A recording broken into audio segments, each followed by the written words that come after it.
아멘. 조용하다니 목사님께서 심령을 살리는 말이라는 제목으로 하나님의 말씀 선포하시겠습니다. 인품의 고상함은 그 말에 어떻게 말을 하는가 거기에서 나타나는 경우가 많이 있습니다.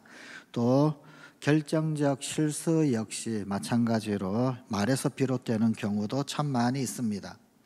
오늘 우리에게 주신 하나님의 말씀인 야고보서의 말씀은 혀를 잘 제어할 줄 알아야 온전한 사람이다 라고 하는 것을 가르쳐 주는 말씀입니다. 그런 가운데 오늘 본문 1절은 선생이 많이 되지 말라라고 하는 말씀을 우리에게 주십니다. 선생이 많이 되지 말라라고 하는 이 말씀의 뜻이 도대체 무엇일까요? 유대인들은 랍비를 참 존경했습니다. 랍비를 귀히 여겼습니다. 그런 전통 가운데 있었습니다. 그래서 사람들은 랍비라고 불리우는 것을 참 좋아했습니다. 그들의 이런 행태를 꼬집어서 우리 주님 예수님은 마태복음 23장 7절에서 이렇게 말씀하셨습니다. 시장에서 문안받는 것과 사람에게 랍비라 칭함을 받는 것을 좋아하느니라. 그러나 성경은 이 랍비라고 부름받는 일에 대하여서 조심해야 할 것이다 누누이 강조해서 우리에게 당부를 합니다. 특별히 랍비가 말을 제대로 잘 제어하지를 못한다라고 한다면 그에게 배우는 사람들의 마음에 아주 큰 상처를 주게 되기에 랍비에게 있어서 말은 정말 중요한 요소입니다. 아니 랍비뿐만 아니라 자녀를 기르고 양육을 한다, 가르친다, 뭘 전달을 한다라고 했을 때 필수 불가결한 요소 그것이 말이기에 이 말을 어떻게 사용하느냐의 부분은 정말 가르치는 일에 있어서 결코 작다 하지 못할 중요한 요소일 것입니다. 선생이 되려면 자신을 더 엄격히 돌아보고 어린 심령을 맑게 할 수 있는 언어를 사용을 해야 합니다. 혀의 위력을 말하기 위해 오늘 본문의 말씀은 달리는 말의 재갈을 이야기를 하고 저 바다를 항해하는 배의 키를 이야기하고 있습니다. 말은 굉장히 힘이 센 동물입니다. 그래서 말의 힘을 마력이라고 하기도 하고 우리 사람의 힘으로 그 힘을 견주어 이길 수가 없습니다. 그런데 그렇게 힘센 말 역시 그 재갈을 먹이게 되면 그냥 쉽게 통제할 수 있게 됩니다. 제어가 됩니다. 배 역시 온몸으로 막아서려고 한다 할지라도 배가 흐르는 그 배의 길을 거스를 수가 없습니다. 그러나 작은 기구, 배의 키 하나를 잡고 있으면 그 배의 방향을 쉽게 조절 가능하고 또한 자기 마음대로 운용을 할 수 있게 됩니다. 이것들은 아주 작은 그런 도구입니다. 하지만 기수나 혹은 아니면 사공이 손에 쥐고 통제할 수 있는 아주 위력적인 기구가 됩니다.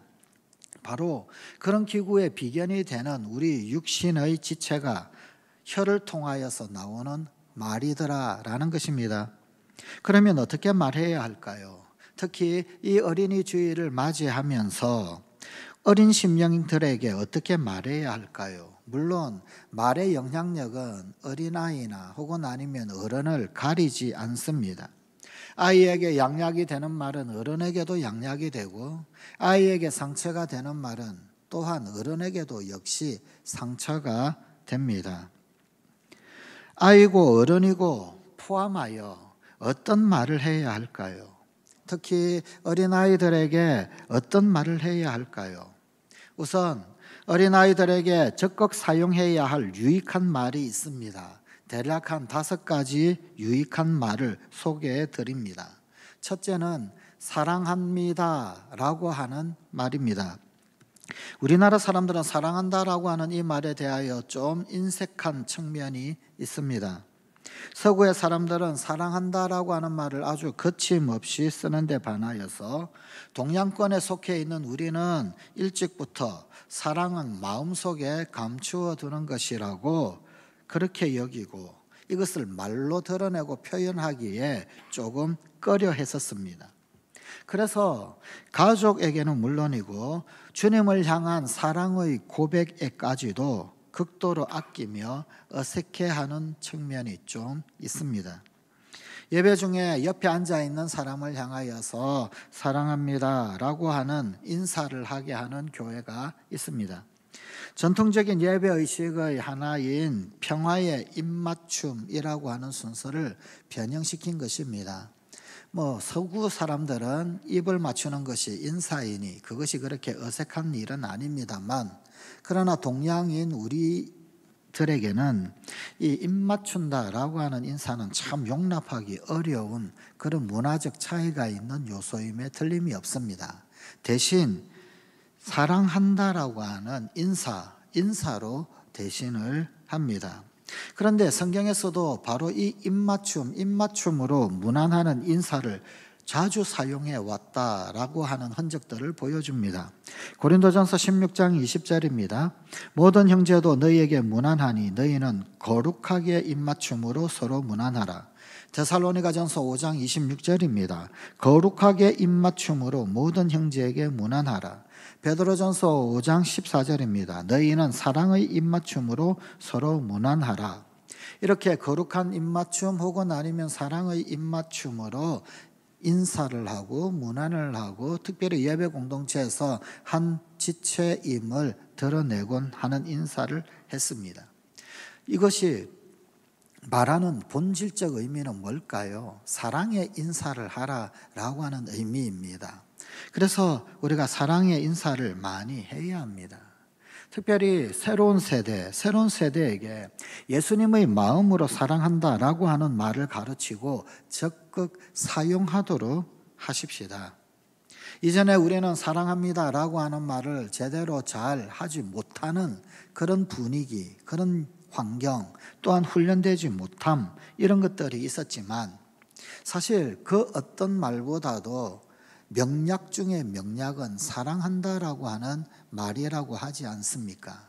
그러니 그 명략을 썩혀둘 필요가 없습니다. 꼭꼭 감추어둘 필요가 없습니다.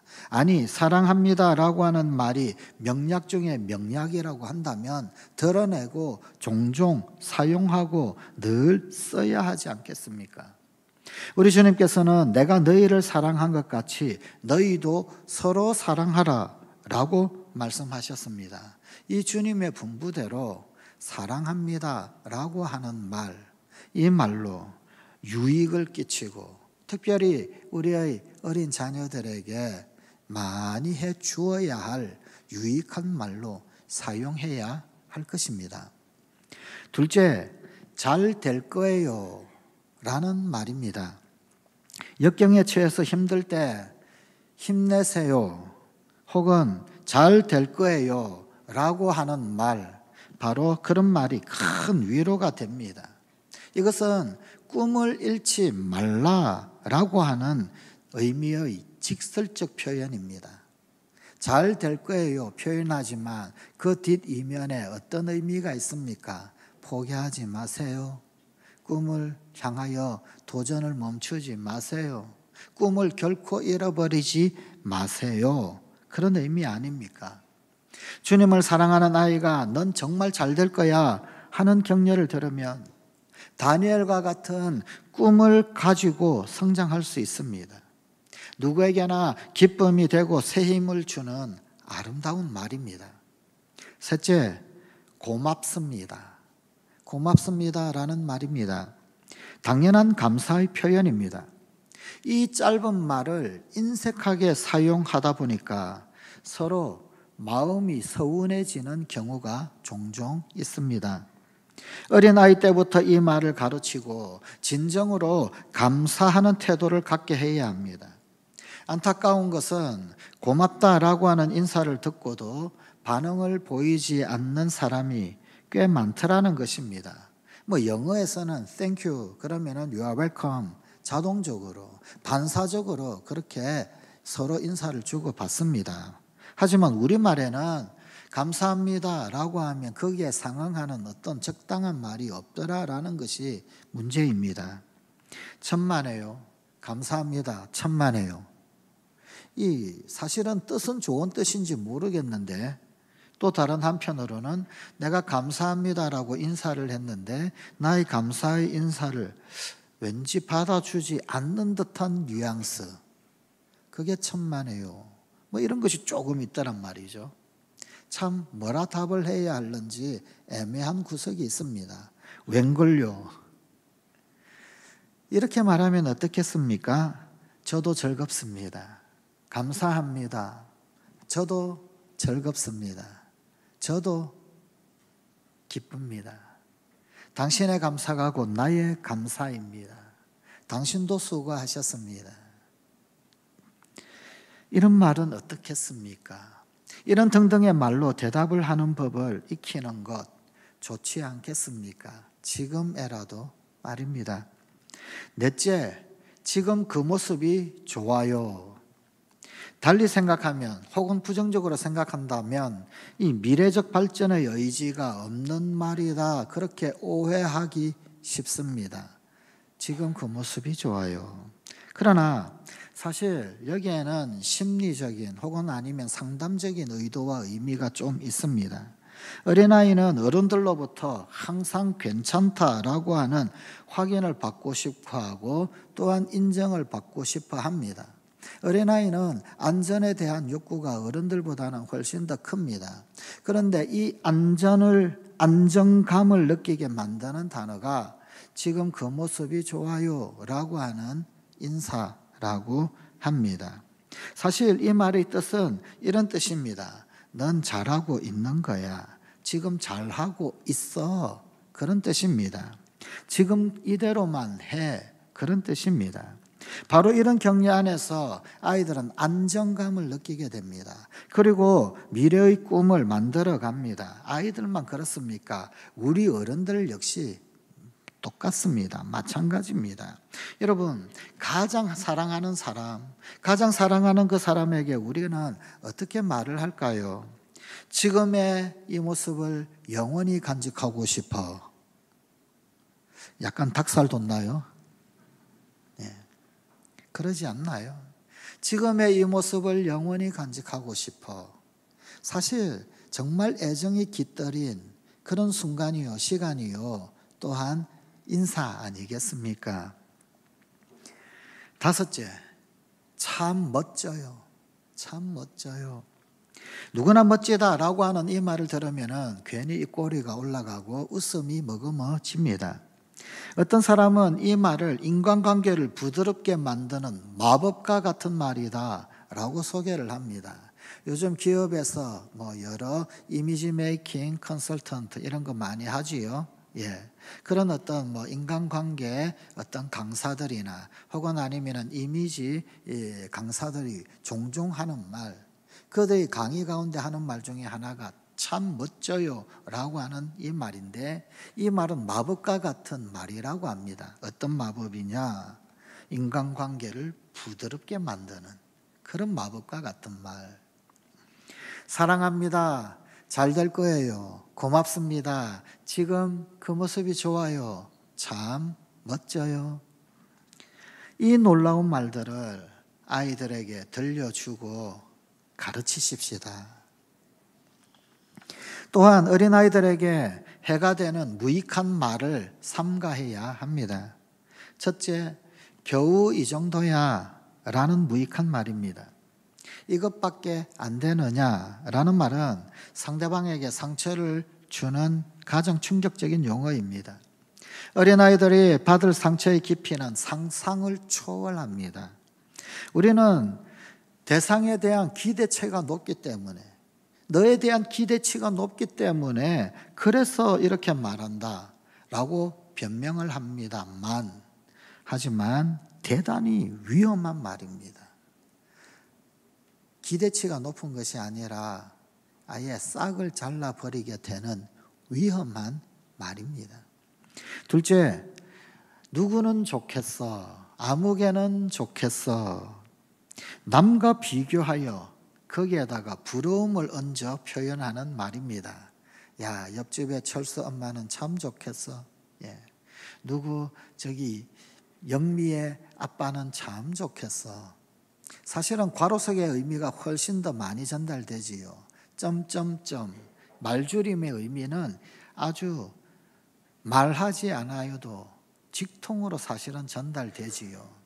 가로속의 말이 뭡니까? 말줄임표 점점점에 실려 있는 말이 뭡니까?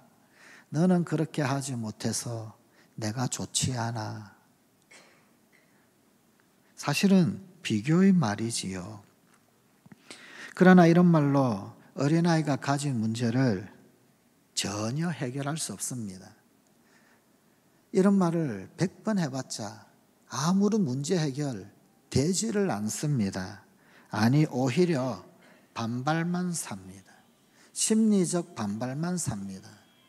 더 충격스럽고 더 안 좋고 더 안타까운 것은 말하여서 말함에 대한 반응으로 반발이 산 것이 아니라 전혀 말하지 아니하였음에도 불구하고 말하지 아니한 그 가운데서 자동적으로 생겨버린 심리적 반발이 생기게 됩니다.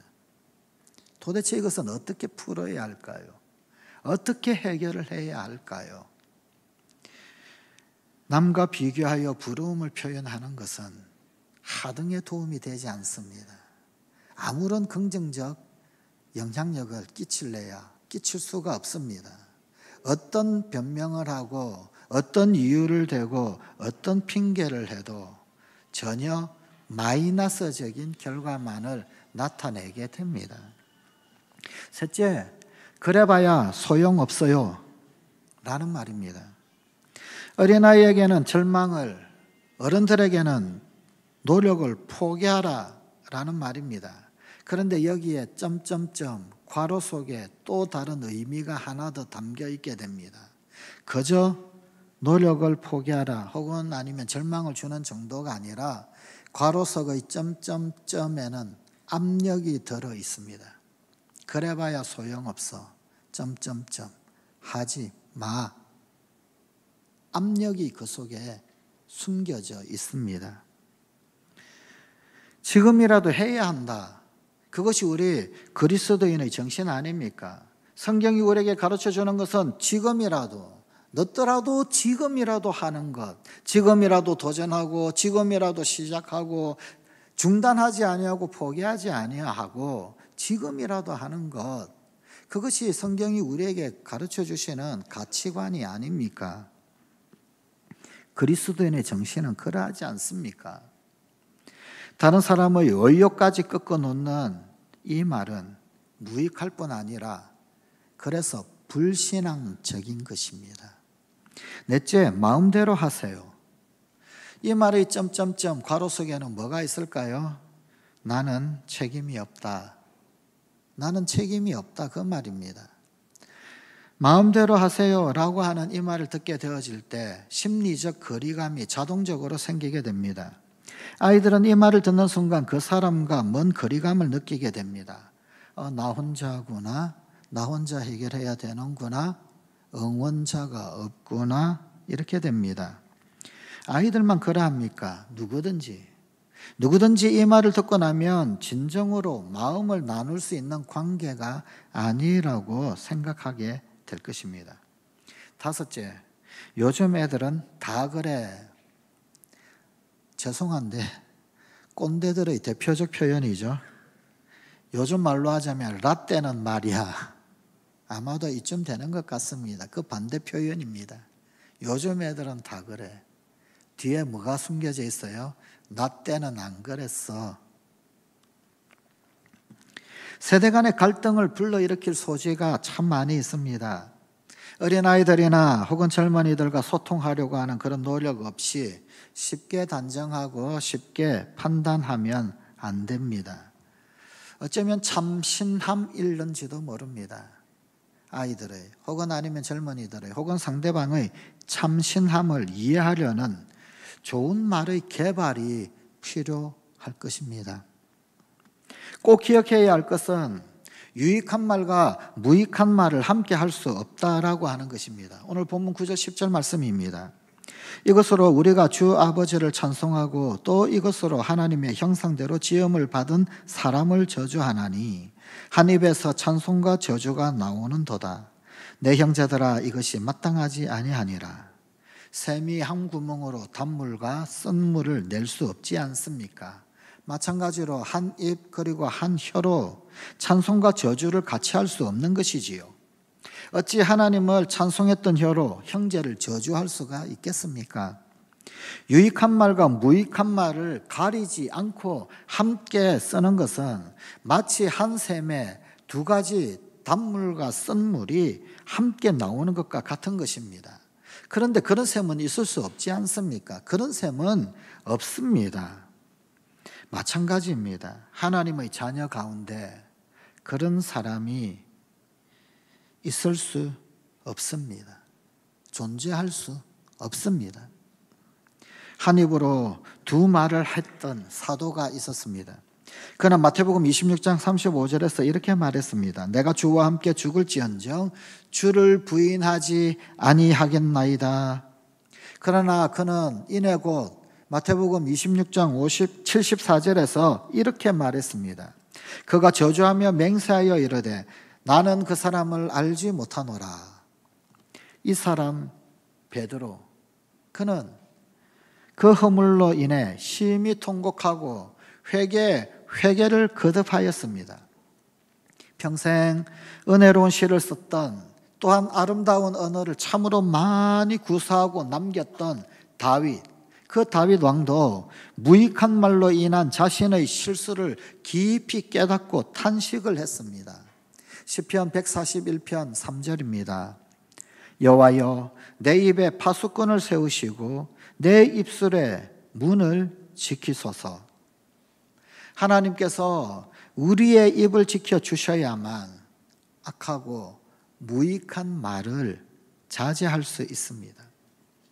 하나님을 찬송하는 입으로 어린아이들에게 상처 주는 말을 해서는 안 됩니다. 어린 심령을 살리고 말키는 언어가 무엇일까?